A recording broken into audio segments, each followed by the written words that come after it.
Friends, welcome to the finance and general studies channel. अगर आपने channel को subscribe नहीं किया तो प्लीज़ सब्सक्राइब कीजिए और अपने दोस्तों और फ्रेंड के साथ शेयर कीजिए ताकि उनको भी पता चले कि स्टॉक मार्केट में कैसे इन्वेस्ट करते हैं। मैंने अभी पॉलीकैब के रिज़ल्ट्स और इंडसइंड बैंक के रिज़ल्ट्स को कवर किया है। अगर आपने इस वीडियो को नहीं देखा है तो प्लीज़ वीडियो को जाके चेकआउट कीजिए। मैं डिस्क्रिप्शन बॉक्स में भी इस वीडियो का लिंक डालता हूँ। उसी तरह मैंने कल LTI माइंट्री और एशियन पेंट के रिज़ल्ट्स भी कवर किए हैं, सो इसको भी आप प्लीज़ चेक कीजिए। तो चलिए दोस्तों, आज का वीडियो भी शुरू करते हैं। सो आज का वीडियो है दोस्तों, वो है मार्केट अपडेट्स के बारे में। सो अभी कुछ अपडेट्स आए हैं, जैसे कि RBI के गवर्नर। सो इनको सभी जानते हैं कि ये कौन है। ये है हमारे RBI के गवर्नर, इनका नाम है शक्तिकांत दास।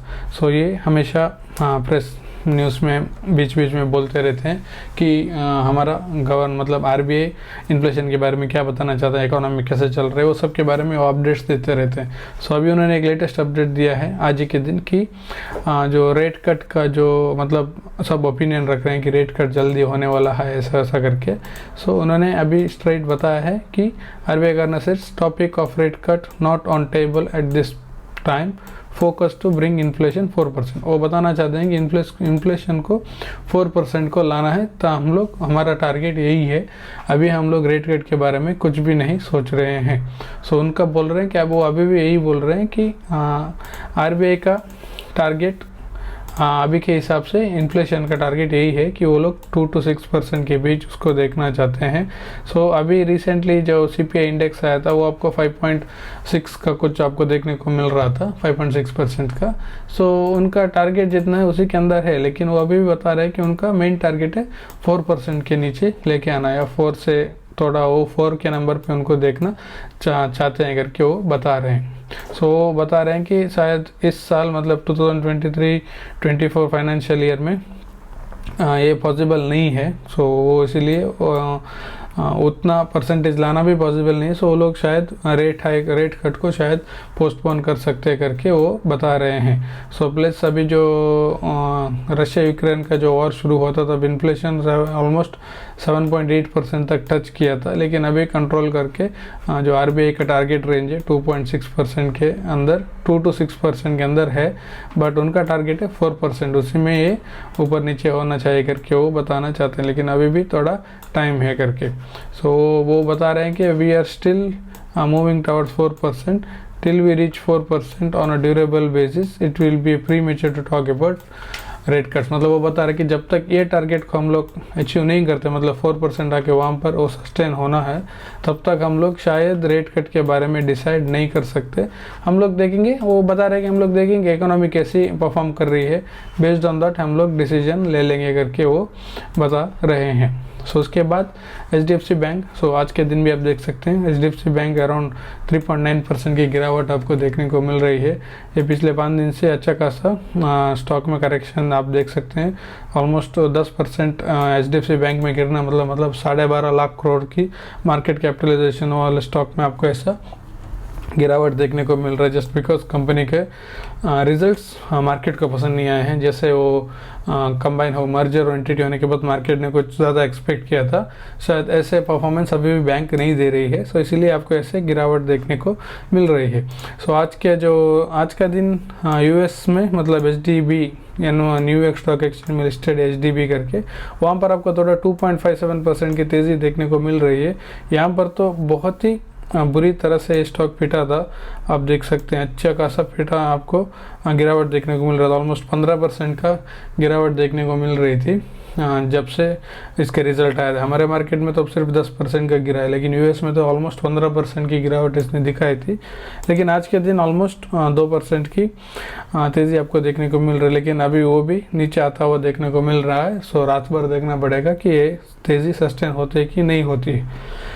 उसी के बीच में रिपोर्ट के द्वारा एक न्यूज़ आई है कि HDFC बैंक सिंगापुर में अपना ब्रांच खोलने का तैयारी कर रहे हैं। वो लोग अभी सिंगापुर बैंक लाइसेंस को अप्लाई कर चुके हैं करके रिपोर्ट के द्वारा ये न्यूज़ आई है, ब्लूमबर्ग ने कवर किया हुआ रिपोर्ट है। सो अभी देखना पड़ेगा कि ये सच है कि झूठ है। जब इन्होंने कंपनी के अथॉराइज्ड पर्सन को पूछा तो उन्होंने अभी तक कमेंट नहीं किया है वो लोग। तो इस रिपोर्ट में ऐसा लिखा है कि HDFC बैंक जो सिंगापुर में ऑलमोस्ट 6 लाख इंडियंस उधर है NRI, सो उनको मतलब उनको कवर करना चाहती है, उनसे डिपॉजिट्स वगैरह, सो उनका बिजनेस वो करना चाहती है करके रिपोर्ट के द्वारा ये न्यूज़ आई है। सो अभी ये भी क्लियर नहीं है कि HDFC बैंक ने कौन से लाइसेंस के लिए उधर अप्लाई किया है, कौन से प्रोडक्ट्स एंड सर्विस के लिए, बैंक के लिए या इन्वेस्टमेंट्स, बहुत सारे लाइसेंसेस होते हैं। सो कौन से के लिए अप्लाई किया है करके अभी तक क्लियर कट नहीं है, वो तो हमको जब बैंक अनाउंस करेगी तभी हमको पता चल जाएगा। सो अभी तो ये सिर्फ रिपोर्ट के द्वारा न्यूज़ है। सो दोस्तों आप देख सकते हैं स्टॉक मार्केट का बैंक को कुछ लेना देना नहीं होता है, स्टॉक मार्केट में वो रिएक्ट करता रहता है, लेकिन बैंक अपना बिजनेस के बारे मतलब अपना बिजनेस के बारे में फोकस करती है। सो उसको कैसे बड़ा करे और कैसे चलाए, सो ये है लॉन्ग टर्म का बिजनेस का टारगेट्स होता है दोस्तों। स्टॉक मार्केट तो आपको शॉर्ट टर्म में रिएक्ट कर देगा, उसमें तेज़ी आ सकती है, मंदी भी आ सकती है, लेकिन लॉन्ग टर्म में उसका बिजनेस ही उसको ऊपर लेके जाएगा। इसीलिए हमेशा फंडामेंटली स्ट्रॉन्ग स्टॉक में होना चाहिए, वो अपना बिजनेस को ग्रो करने की ट्राई करेगी। सो अगर ये इंटरनेशनल में सेटअप करना शुरू करेंगे तो बैंक और भी बड़ी बन सकती है। उसी के साथ ITC से एक न्यूज़ आई है कि ये भी अपने ITC अपना पहला होटल श्रीलंका में शायद ये साल 2024 एंड होने तक ये लोग वहाँ पर खोल देंगे करके कंपनी के मैनेजमेंट में बताया है। सो इन्होंने ऑलमोस्ट रिपोर्ट के द्वारा बताया जा रहा है कि almost 3000 crore Sri Lankan luxury property में इन्वेस्ट किया करके थ्रू उनके सब्सिडरी वेलकम होटल्स लंका करके उनके द्वारा उन्होंने श्रीलंका में इन्वेस्ट किया करके बता रहे हैं। सो और इनके मैनेजमेंट से इनका बताया है कि ये वाइस प्रेसिडेंट ऑफ ऑपरेशन कुछ है। सो इन्होंने रिसेंटली बताया है कि यहाँ पर देखिए जुबिन उनका नाम है, vice president operations south and east ITC hotels. वो बता रहे हैं कि ये साल के एंड तक इनका श्रीलंका में एक लग्जरी होटल आ जाएगा करके ये बता रहे हैं। सो ये भी इंटरनेशनल मार्केट्स को अपना होटल बिजनेस लेके जाना चाहते हैं। सो ये एक बिजनेस एक्सपेंशन के लिए अच्छी न्यूज़ है दोस्तों। उसी के साथ और एक न्यूज़ आज देखने को मिली कि GQG पार्टनर जो अदानी में हमेशा इन्वेस्ट करते हैं, अदानी को जब भी फंड्स की ज़रूरत पड़ी थी तो अब आके GQG ने उनके बहुत सारे बिजनेसेस में इन्वेस्ट किया था। सो उन्होंने अपना स्टेक ITC में बढ़ाया करके एक न्यूज़ आया है टू। सो जब इनका क्वार्टरली मतलब एक म्यूचुअल फंड हाउस जैसा है, सो उनका जो पहले इन्वेस्टमेंट था ITC में, सो वो आपको ऑलमोस्ट 1.58% का कुछ आपको लास्ट क्वार्टर में देखने को मिल रहा था held in FMCG firm at the end of September quarter. लेकिन जब तक दिसंबर क्वार्टर हो जाएगा, दिसंबर क्वार्टर एंड होने के तक इन्होंने अपना स्टेक बढ़ाया है 2.79% का स्टेक इन्होंने किया है करके न्यूज़ में है। सो ये आपको उसके शेयर होल्डिंग पैटर्न में दिख जाएगा, अगर आप किसी भी वेबसाइट में ओपन करके देखें तो आपको शायद इनका स्टेक बढ़ता हुआ उधर देखने को मिल जाएगा। सो एक अच्छी खासी न्यूज़ है। इसके थ्रू हम लोग इन्वेस्टमेंट का डिसीजन नहीं लेते हैं दोस्तों, आपको स्टॉक देखना पड़ता है, उसका बिजनेस देखना पड़ता है। सो ITC एक ऐसा स्टॉक है, पिछले आप देख सकते हैं 2013 से 2021-22 तक वो एक ही रेंज में घूम रहा था।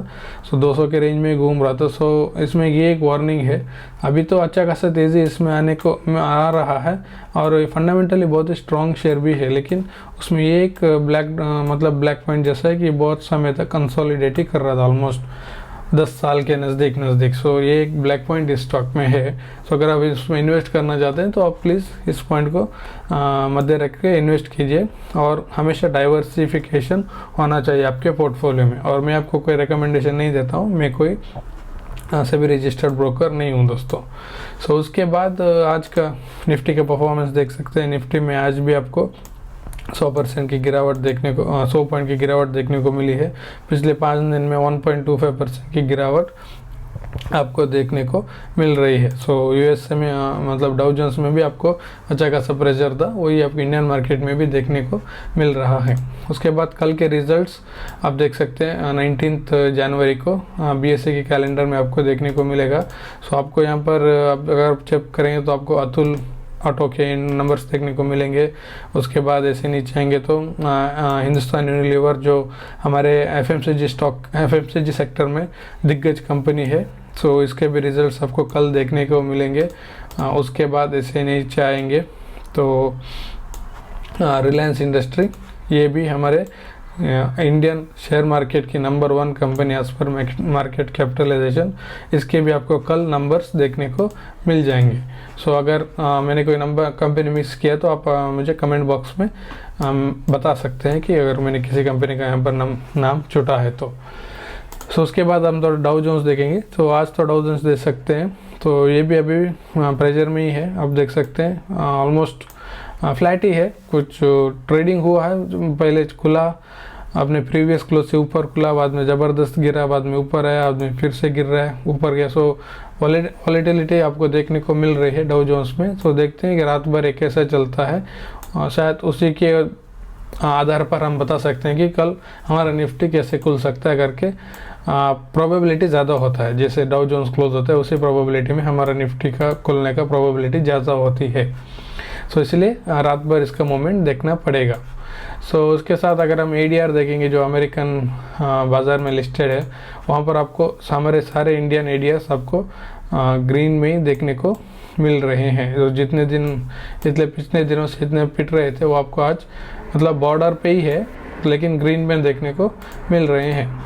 सो आशा करता हूँ दोस्तों आपको वीडियो पसंद आया हो। सो जो मार्केट के बारे में अपडेट्स थे वो भी शायद आपको पसंद आया हो। अगर आपको पसंद आया तो प्लीज़ चैनल को सब्सक्राइब कीजिए और अपने दोस्तों फ्रेंड के साथ शेयर कीजिए, ताकि उनको भी पता चले कि स्टॉक मार्केट में कैसे इन्वेस्ट करते हैं। ओके दोस्तों, कल फिर से मिलेंगे और एक नए वीडियो के साथ। तब तक थैंक यू, बाय।